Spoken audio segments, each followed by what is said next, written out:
Rise Academy is a pupil referral unit or an AP special school setting.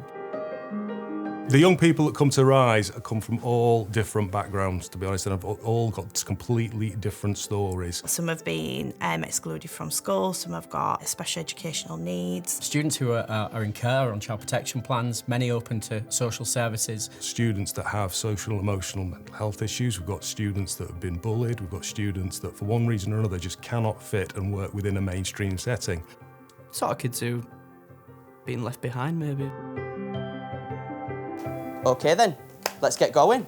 To me, relational practice starts in the culture of the school. That looks at the policies, the process, the leadership of what we try to set. It's about making sure children feel safe. It's about making sure that staff have the opportunity and the patience to deal with children who are having difficulties. It's not just about the behaviour you're seeing, there's a reason for that. It's a communication. And if you're willing to take that journey to try and understand what's causing that behaviour, you're on the way to winning and supporting with that young person. Counting numbers. Simple, yeah? In Japanese. What? Yes, you can. We're going to put an action to it. To me, it starts right from the start, and the methods that we put in place, trying to really ascertain the real true picture. What's led them to be with us? What's led them not to be in a mainstream setting? And it's gathering that information together. But the next thing is, what do we do with that? What we do at Rise is we share this information openly. We share this with teaching staff. And we do that by doing one thing, and that's giving the child the voice. That's doing a my story, a first-person narrative of their history, of why they're here, their journey to Rise Academy.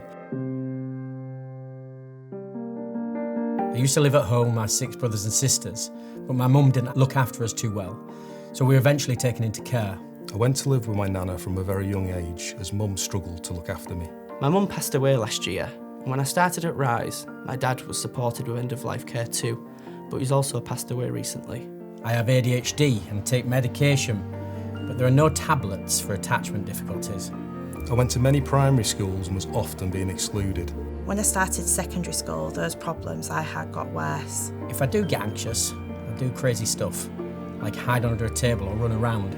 I was restrained by staff at different places when I couldn't follow the rules, and I hated that. Since I've been at Rise, I've grown up a lot, but mostly they've spent lots of time getting to work out why I do what I do. It's different here. The staff care and they treat you with kindness. Rise has never given up on me, and I'm now getting ready to leave school after sitting my GCSEs. Some people didn't believe I could do that, but Rise did. My future now looks a lot better than it was.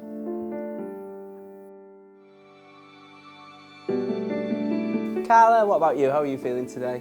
Happy, OK, fantastic. What's our objective for this lesson then? Equivalent fractions, brilliant. It's a difficult conversation sometimes to have, but if handled properly and with that information shared appropriately along the staff team, every member of staff then has a picture of that student, what's brought them to us. We need to know that child's triggers, strategies of keeping them calm, or even if it's just a 5-minute time out that they need on their own. Everybody needs to be aware of that. And then that helps me support them, and it helps to make them more comfortable and hopefully make them more relaxed when they come to school. But the relationships they have with everybody, and I mean everybody in the school, is absolutely key to it all working. It has to be a whole school approach. So we have daily briefings in the morning, and at the end of the day, we end the day with a debrief, and that is the place where we can give any concerns about any students, talk about any success stories, and most of all, talk about us if we are struggling. Every day is not perfect. There's blips, but it's about overcoming those blips. If there is something that trips you up along the way, we're there to catch you with it and know which way we can support and direct you. That's the key thing for me. That is absolutely brilliant. What a great lesson, OK?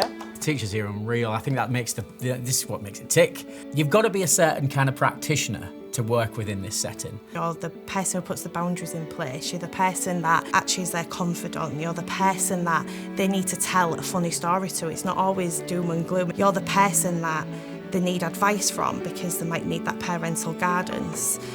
And then you're the teacher. You need to have quite a lot of patience. Good listener. A bit of fun, a bit of laughter. And that honesty. The They appreciate it. I think a teacher who has got the empathy skill, if I'm really honest, is the key to huge success. This is not about power over, this is about support, and this is about understanding how we're going to move forward. Relational practice is evolving.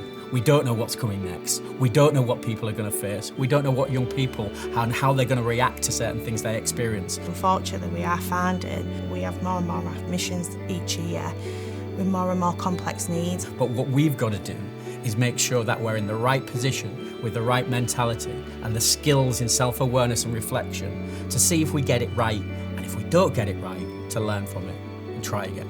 I think it's that striving to make it better constantly that sets it apart.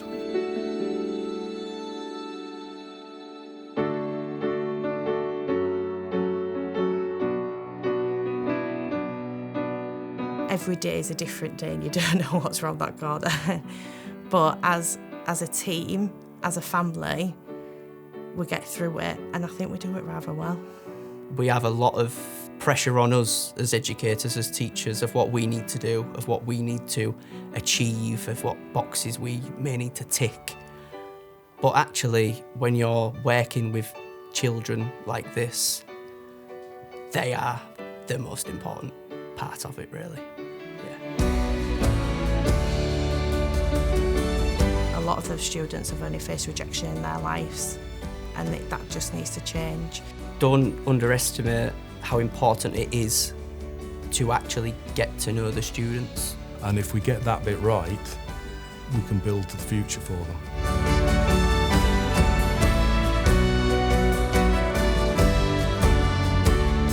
There's a great quote from Jim Henson, which is, "Kids don't remember what you try to teach them, they remember who you are."